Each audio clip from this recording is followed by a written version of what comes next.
Sa kalagayan ngayon ng bituin ni Renzo Bando sa KBL, pwede nating sabihin, siya na ang nasa tuktok ngayon kung basketball overseas ang pag-uusapan. Sa kanyang laro kontra sa kupunan ni Justin Gutang na LG Shakers, nagtala si Renzo Bando ng 18 points, 6 rebounds, 1 assist at 2 blocks sa loob po yan ng halos 35 minutes na paglalaro sa loob ng court. Ang mga numerong yan ay naging sapat para sagasaan nila ang LG Shakers at magtala ng ika-4 na sunod na panalo sa Korean Basketball League.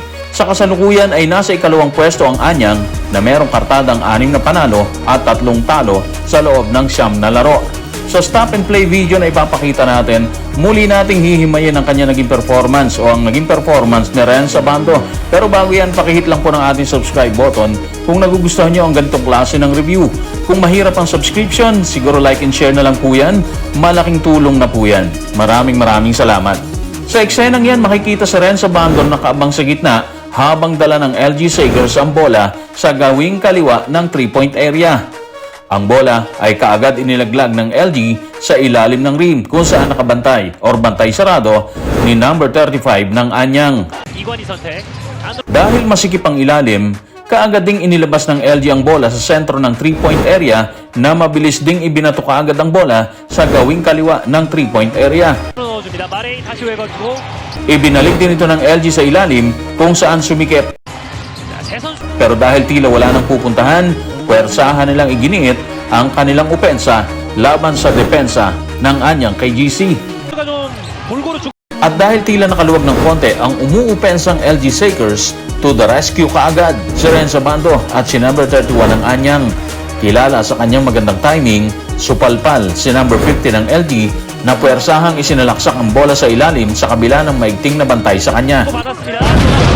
Sa puntong yan, tila natulala na lang ang 4 na LG Shakers na lahat ay nasa 3-point area. Hindi na nila nagawang tulungan si number 50 para sa offensive rebound matapos masupalpal ni Renzo Bando.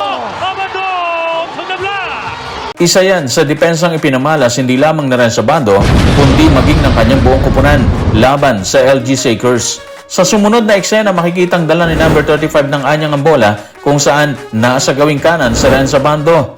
Kung mapapansin natin, 3 LG Shakers na nakamasid sa gawing kanan kung saan andun si Renzo Bando. Mula sa 3-point area, ibinato ni number 35 ang bola kay Renzo Bando para sa isang alley-oop play. Bago natin ituloy ang video, mapapansin natin na halos lumampas na ang bola kay Renzo Bando. Pero dahil sa tindi ng athleticism nito, nagawa pa rin itong isalaksak ng maayos ang bola dahilan para maiwang tila ng hihinayang ang 3 LG Shakers na kanina lamang ay nagmamasid sa maaaring pagkamada ni Renzo Bando sa loob ng court.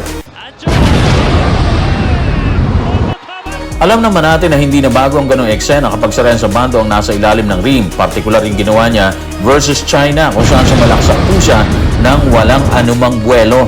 Pero iba pa rin po ang feeling kapag makita mo ulit na ginawa niya yung ganon. Sa sumunod na eksena, makikita natin si Renzo sa gitna ng court dala ang bola. Kung tutuusin, maganda ang formation ng LG Shakers ngayon dahil pwede nilang sabayan si Renz once na magtangka siyang pumasok sa loob. Sa paggalaw ni Renzo Bando, nagtungo siya sa gawing kaliwa. Sa posisyon na yan, masikip pa rin ang loob dahil pwede pa rin siyang sabay ng LG na naghihintay ng kanyang galaw, dala ang bola. Pero dahil sobrang bilis ng kanyang galaw mula sa eksenang yon,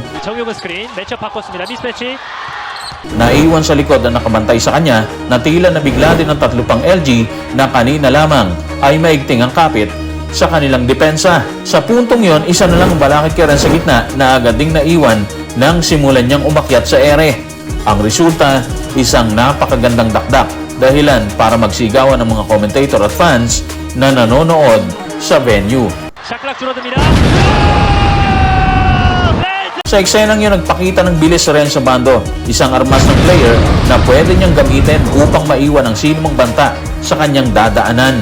Katulad ng sinabi natin, ilan lamang yan sa mga highlight ng laro ni Renzo Bando sa laban ng Anyang at LG Shakers. Marami pang laban ang haharapin ni Renz at sigurado tayong marami pa ring magagandang play ang kanyang ipakikita. Kaya kung nagugustuhan nyo ang ganitong klase ng video, pakihit lang po ang ating subscribe button, paki-like and share na rin po yan.